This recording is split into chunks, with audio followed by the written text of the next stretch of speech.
Hi everyone, my name is Filippos Christianos, and together with Georgios Papoudakis, we will present our paper titled Comparative Evaluation of Cooperative Multi-Agent Deep Reinforcement Learning Algorithms. It is a paper by us, Lukas, Schäfer, and Stefano Albrecht, and we are all part of the Autonomous Agents Research Group in the University of Edinburgh. I'll first start with a bit of motivation behind our paper. We believe there is a lack of consistent benchmarking environments across the multi-agent literature. Many papers introduce their own environments or slightly change previous ones in order to highlight the strengths of their own approach. Also, we have observed a lack of consistent implementation of algorithms. There are many small details that can make a large difference in final performance. Examples are reward normalization, recurrent networks, exploration, and many others. These differences might appear small, but really can lead to an algorithm learning or not learning depending on the specific implementation. All this leads to a lack of consistent evaluation. It's hard to tell what algorithms can be expected to work well or not in what environments. This makes measuring progress in multi-agent RL harder, and it makes it difficult to identify where the research focus should be. In order to address many of these issues, we have tried to make a fair and broad comparison of existing methods. We evaluate 7 algorithms which we have seen are very commonly used or might be the basis of other extensions or approaches. We evaluate them on 4 environments. 2 of them are found very often in the literature and 2 others that we have introduced ourselves. All environments are cooperative. That means the reward is shared and agents need to learn how to cooperate to achieve a common goal. Finally, after we evaluate these environments, we also try to draw conclusions and discuss the strengths and weaknesses of each algorithm. We do not only look into the converged returns, but also things like reliability. So, first, a few things about these algorithms. It's important to say that we at least expect all of these algorithms to adhere to a decentralized execution. This means that even if training can be done in a centralized manner, we expect the final policies to be conditioned on the local observations. We have 3 types of algorithms. First, the independent learners. In this category, we have I2L and I-A2C, which are implementations of DQN and actor-critic respectively. These 2 algorithms during training learn as if all other agents are just part of the environment, and they learn independently of each other. That's why we call them independent learners. Second, we have the centralized multi-agent policy gradient algorithm. In this category, algorithms make use of a centralized critic. That means a critic that may have as an input data that is available from other agents. Specifically, we have MADBG, where the critic has as an input the concatenated observations or the state, and the joint actions. In this particular case, when we needed discrete actions, we sample from the Gamble softmax distribution. Then we have comma, which uses a counterfactual baseline to calculate the advantage. And finally, we have central V, which is very similar to the actor critic above, the independent actor critic above, but instead uses centralized value function, again with the state or the concatenation of the observations. Finally, we have the value decomposition algorithms. This includes VDN and QMix, which both try to decompose the shared reward and identify which part of the rewards are coming from what agent. That's part of the multi-agent credit assignment problem. Now, as you can see on the table, many of these algorithms have different approaches, including centralized training, off-policiness, and whether they use an actor or not. Now about the environments. We try to make our evaluation environments as broad as possible.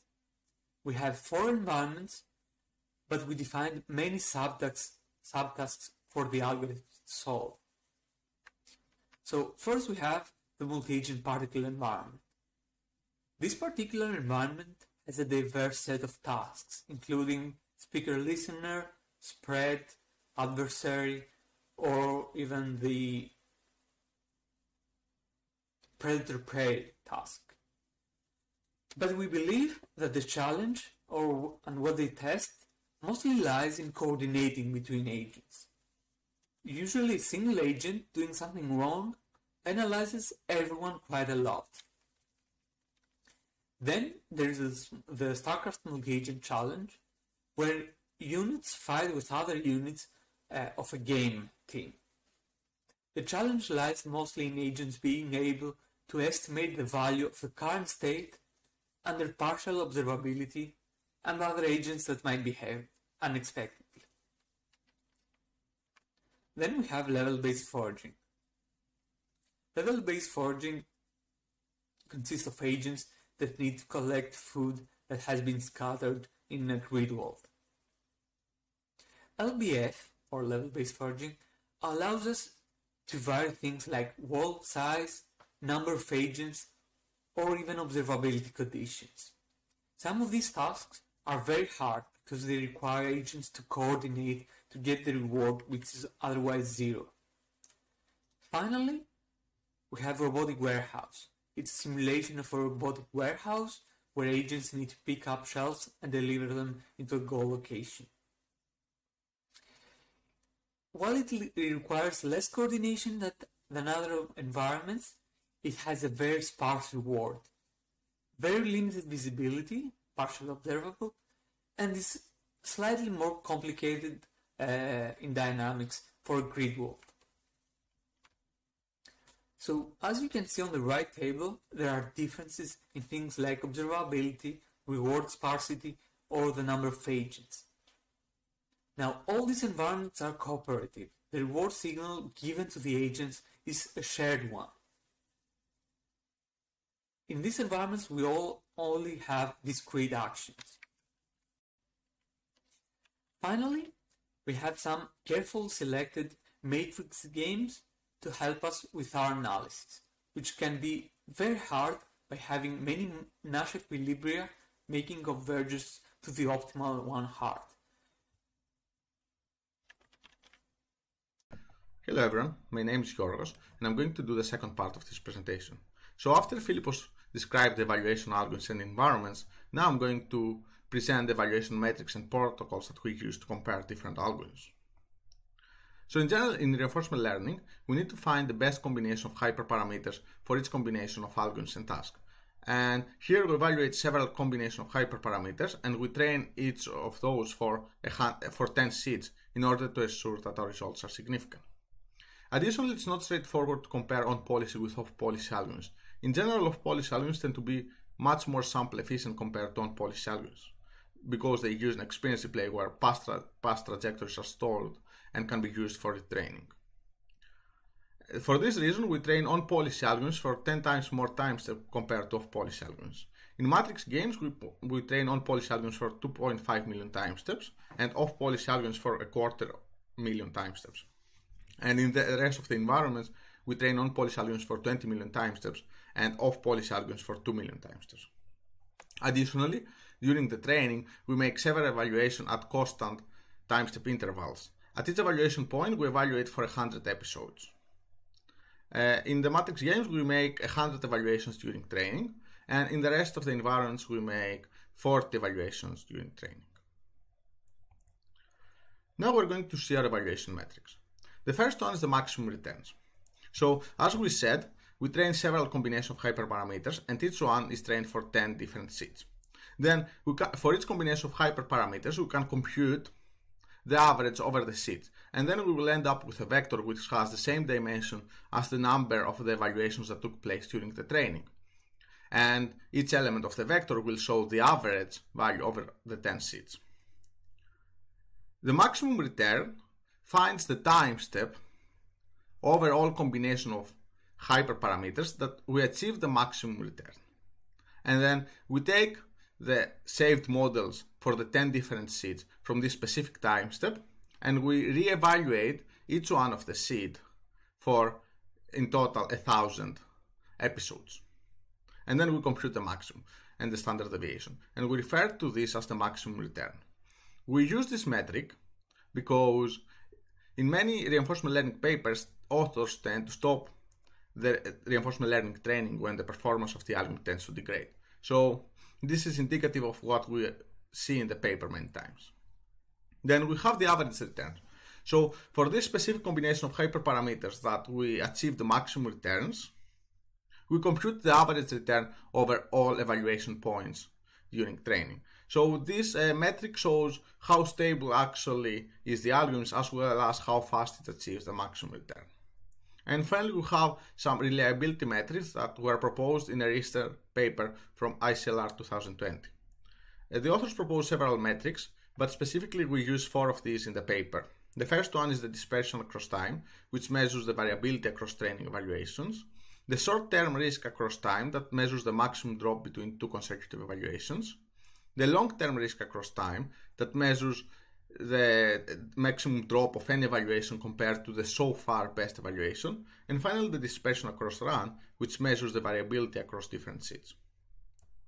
So after we saw the evaluation protocol and metrics, we're now going to see the main results. So now we're going to present the average returns in some plots that we're going to see for all tasks. So first we have the matrix games, and we're going to see plots where on the x-axis we have the training time steps, and on the y-axis we have the episodic return or the percentage of the battles won in the case of StarCraft. We present plots for all 7 evaluated algorithms, and we present the plot that achieved the maximum return and the standard deviation.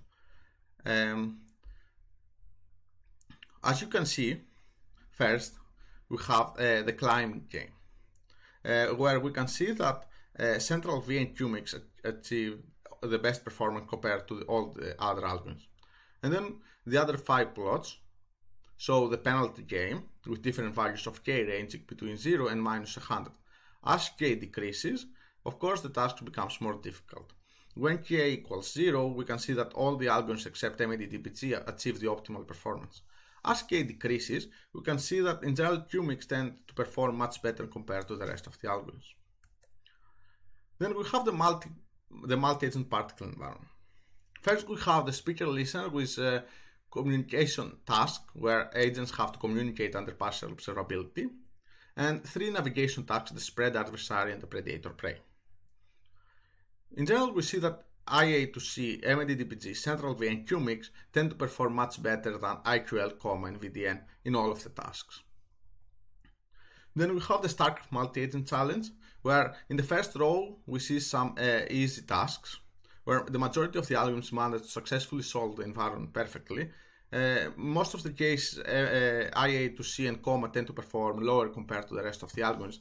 And in the bottom we have 2 harder tasks, where as we can see only QMix, VDN, and MEDDPG achieve a win rate larger than 20. Now in the level-based foraging environment. In the first row, in the first plot, we see a relatively easy task where all the algorithms successfully solve that except MEDDPG and comma. Then in the middle of the first row, we see another task that requires some coordination among the agents. There are 2 foods, and both of them should be simultaneously loaded by the agents in order to solve the environment. And we can see that all the algorithms again except MEDDPG and comma successfully solve this environment.